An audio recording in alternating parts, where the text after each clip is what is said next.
Okay, I'm going to be working on a file that's a national parks map. This is the helpful information that the designer has given us. It tells us which layers need to be done first and what color they are. We have to check that in Lightburn and see if that's how it actually comes in. In this case, it really doesn't. So first I'm going to open up Lightburn.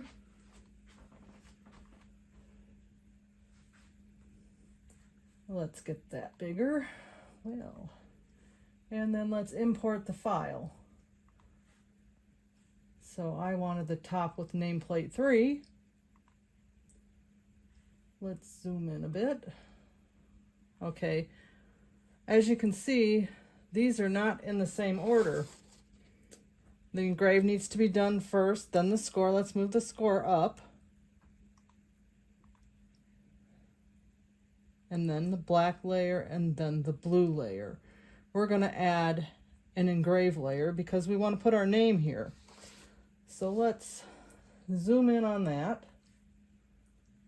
If you hit the space bar, it will make a little hand there, and you can move that to the center of the screen. And let's zoom in a little. Okay. We're going to add Jim and Denise's National Park Travel Guide. So let's click on the font symbol. I want to change this font to Cheap Pine Sands. I'm going to do this outside of the sign because it's easier. Okay, I don't want a 9.98 height, so I'm going to move that down quite a bit. And actually, let's make that a 0.2.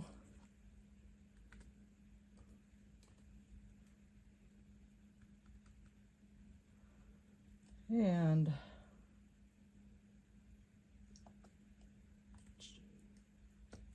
okay.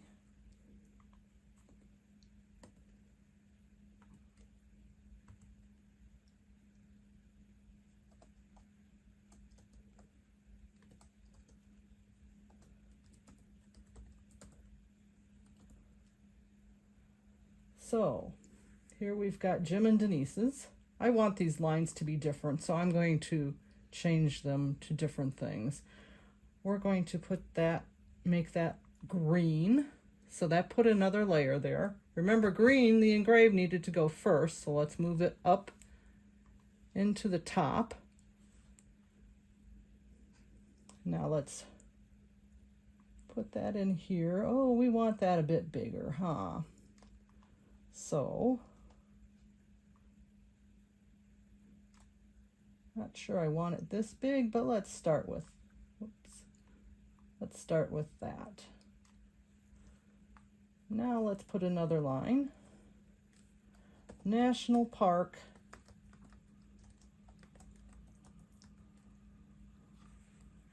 and let's move that in.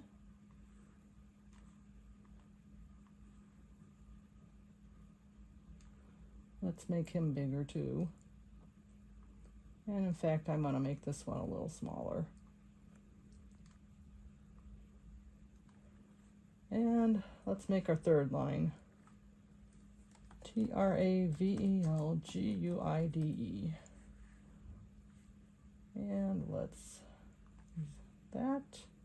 Bring him up here, and let's make him much, much bigger. I want this to be the biggest line of the bunch, at least font size. Might be slightly less wide than that. Okay, so I want these all to line up vertically. So we've got this one selected. Let's hit Shift and select the next line. Go up here to Arrange, Align, and align V's center. Now those two lines are aligned vertically. I want to group them. Okay, let's pick those two lines. They are grouped. Let's hit Shift and pick this line. Go to Arrange, Align, Align V center, and now they're all aligned. But I don't quite want to group this because I want this down closer. Let's say, okay, since I moved that, it moved a little to the side. I need to realign that. arrange, align, align V center. Okay, now I want those all grouped. And I want to take and put them where I want it in here, probably there. Okay, that's pretty much all I'm going to do on this, and we can send it to the machine. I will go back and change all the speeds and powers because they did not come in anywhere near correct. This is a jig. It helps me place my designs and get them perfectly matched. This is for leatherette patches. The project I'm doing doesn't require a jig, but this is how a jig would work. Once I have this set in the spot that I want it, I would actually probably tape this to the bed. I'm getting ready to set my backing piece into the laser on the bed. I'm trying to get it fairly straight. Now I need to check and make sure I've got the right file loaded. Yes. Now I need to set my origin by moving this over a piece of wood. Oops, I went a little farther than I wanted to.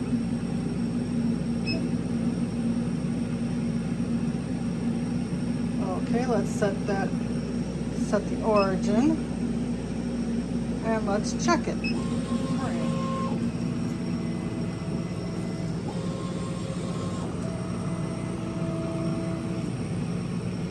Looks good. Now to run it. Just look at the speed of that scoring. This would have taken forever in my Glowforge. It's a pretty large piece, about a 12 by 18.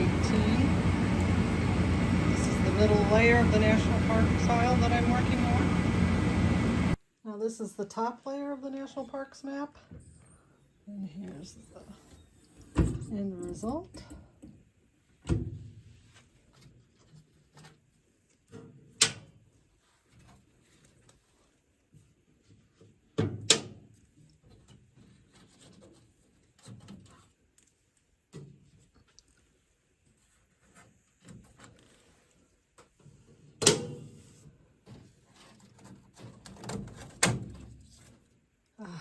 Good.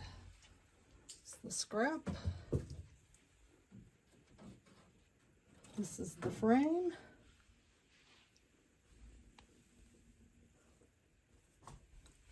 And let's see how this picks up. And that's all the garbage. Pretty nice. I've painted the second side of the trees, the sign, and the background of the middle layer. Next, I'll be putting it all together. I've got the top and middle layer glued together except for the frame piece.